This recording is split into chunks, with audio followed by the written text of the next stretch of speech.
Stadium in Auburn is a tough place to play. I think that may be their toughest game because I really don't see the LSU game. Or No, the LSU games. They're going to beat LSU by at least 20. LSU and whoever they play in the SEC championship game isn't going to be no one. We're talking second-tier teams right now. But in other college football news, Stanford and Oregon. Ray, I know you were talking about Oregon earlier when pretty much blowing them out when they're running back, Michael James. I mean, what you think about that? Well, we all knew coming to the game Stanford didn't have a good defense.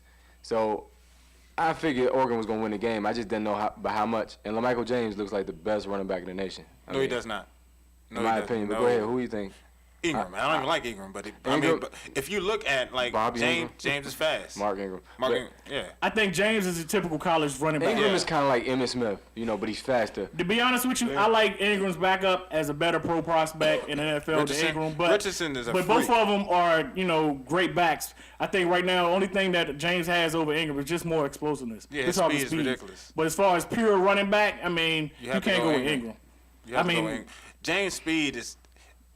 It's a college football speed. He doesn't really make moves. He just outruns you. It's pretty much how. No, he's a patient runner. No, he's really not because they run a spread offense. And if you watch it's more of a hit the hole as soon as you see it. It's a spread and it's the option read. The option read does not work in the NFL. I mean, unfortunately, it does not work in the NFL. So when you look at Ingram, actually runs a NFL. Alabama runs an NFL offense, and Ingram he actually looks at the hole and he can break left and right. So that's why I like Ingram as better. That's the topic we might have to be discussing later on in college football season. These two guys meet in the national championship game. I mean, it's a good reason good possibility. They might happen. But also this Sunday on Apple G's Radio Talk Show. Well, we're going to keep it going. Me and the King here. But as far as Oregon, to piggyback on that, I mean, Oregon's averaging over, 45, 50 points a game. So when you play Oregon, you got to pretty much bring some points and bring some offense. Their defense is pretty much, bend, don't break. So you got to put up some points against them.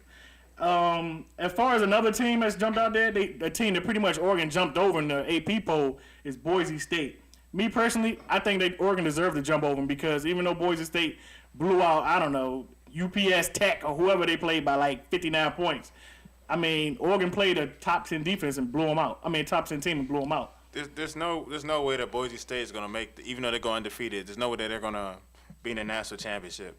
They're not allowing it. The posters are showing it. They're not allowing it. They don't lose games, but they get pushed back. Oregon, no matter what, is going to – if Oregon wins out, they'll be in the national championship.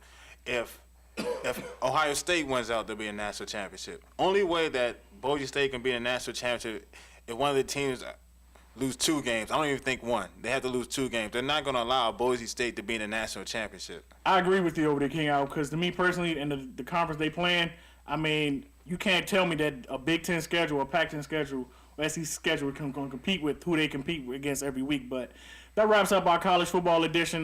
Before we wrap up this show, any last words you guys want to say, anything like that? I'll go ahead and give a shout out to USC, Matt Barkley, everybody else. I know you want to shout them out. I want to say this cover 2 defense that we're running at USC, we really need to stop it. It's really frustrating. We're not pressuring the quarterback. Hey, Nick Perry, please get healthy. I'm rooting for you. And God bless America. That's still not going to get you to a bowl game. But what about you over there, Will? I just want to say it's October and it's National Breast Cancer Awareness Month. I want everybody to nice pink shirt. Thank you. That's what I'm wearing it for. I want everybody to, if you have anybody that's ever been touched by breast cancer, just make them feel special and donate if you can. Well, before we shout out this show, I want to send a condolence out to this past Monday, a friend of the urban sports scene passed away, our friend Kathy. So I want to send a condolence out to the Ford family and to her son. Just keep your head up for the future. Your mom will always be looking out for you. But that wraps up another episode of Urban Sports Scene. Same time, same place next week for you guys. And King Guy, hopefully you can join us again, man, because I like talking about USC. But we'll holler at you guys later.